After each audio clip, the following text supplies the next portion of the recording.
Pakistan, a nation often in the headlines, be it as a nuclear power, a participant in intricate geopolitical alliances, or a region grappling with economic instability and internal crises.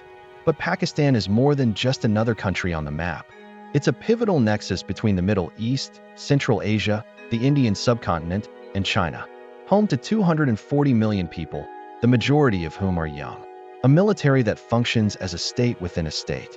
A constant balancing act between Islamist ideology, secular governance, and the interests of external powers. To truly understand Pakistan, we must delve deeper. Pakistan's story begins not with independence, but with division. In 1947, British India was partitioned, leading to the creation of India and Pakistan. This separation was marked by mass violence and migration. Approximately 15 million people were displaced, and over 1 million lost their lives. Pakistan was envisioned as a homeland for Muslims. Yet, this home was geographically and politically divided. West Pakistan is today's Pakistan. East Pakistan became Bangladesh in 1971 after a bloody war for independence.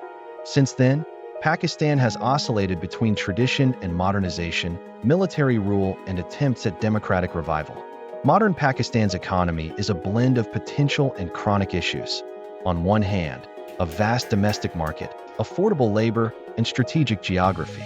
On the other, constant external borrowing, corruption, inefficient governance, and a weak tax base. Agriculture remains the backbone. Wheat, cotton, rice, sugarcane. Exports are dominated by textiles. Pakistan's textile sector is among the largest globally.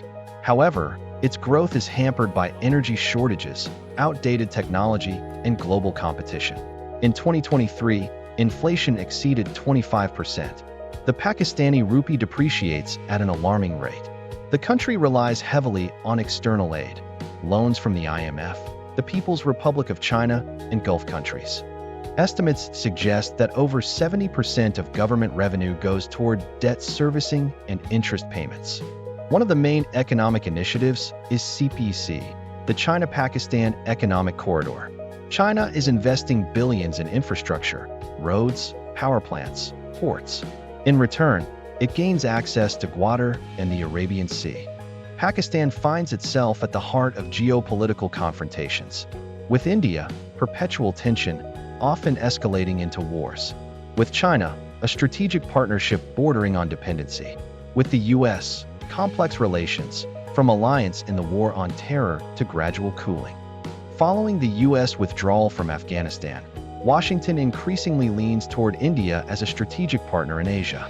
Pakistan, in turn, engages in multi-vector diplomacy, strengthening ties with Beijing while maintaining communication channels with Washington, Riyadh, Tehran, and Ankara. India and Pakistan are two nuclear-armed nations without a comprehensive peace agreement. The Kashmir issue remains one of the world's most volatile conflicts. Any misstep could ignite a full-scale war. Pakistan's internal conflicts are not mere criminal outbreaks. They are systemic threats. The Pakistani Taliban, TTP, Islamist groups, Baloch separatists, Sunni Shia clashes, underground ISIS cells, all contribute to an internal battlefield.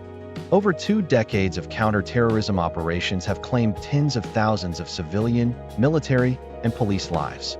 Meanwhile, the military and intelligence services, ISI, often play a double game, combating terrorism on one hand, while using Islamist groups as tools of foreign policy on the other. The Pakistani military is not just a defense force. It's a political power, an economic conglomerate, and a symbol of national unity. The army controls major enterprises, banks, construction firms, and universities. Its economic involvement is valued in billions of dollars.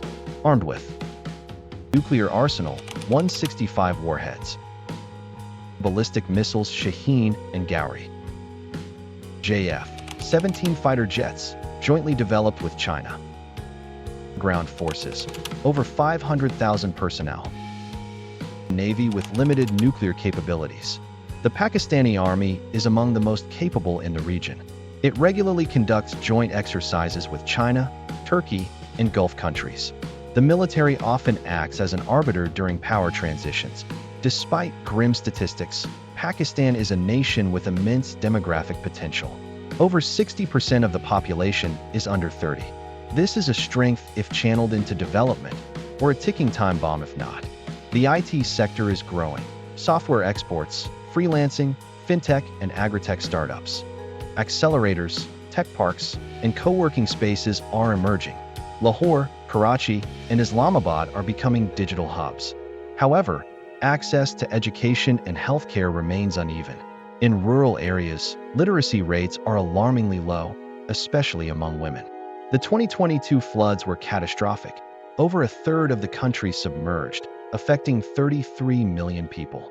Pakistan is among the most vulnerable regions to climate change. Glacial melt, water shortages, desertification, and air pollution.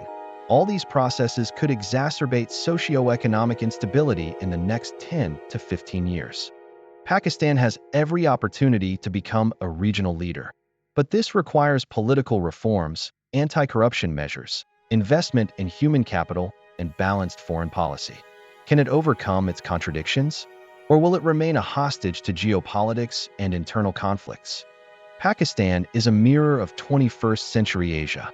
Megacities and villages, startups and extremists, democracy and generals, IT professionals, and special forces.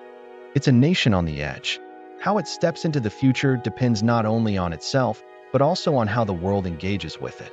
If you're interested in global processes, give us a like and subscribe. Let us know in the comments which country you'd like us to explore next. See you soon.